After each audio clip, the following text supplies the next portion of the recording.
Hello বন্ধুরা, welcome to my channel Arpita creation. কথা সিরিয়ালের নতুন এপিসোডে দেখতে চলেছেন কথা চিরকুটে লিখে যে সে কটা দিন তার মামার বাড়িতে গিয়ে থাকতে চায়, আর বাড়িতেও বই গিয়ে আনবে।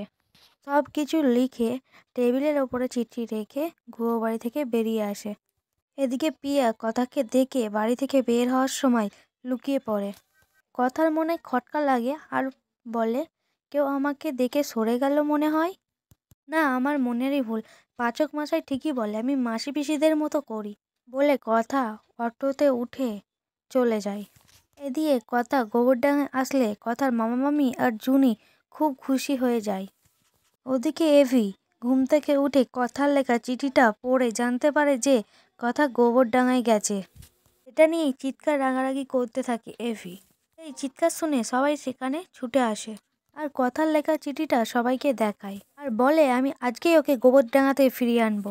এইচএফ ও ঠাম্মির কাছে ফেলে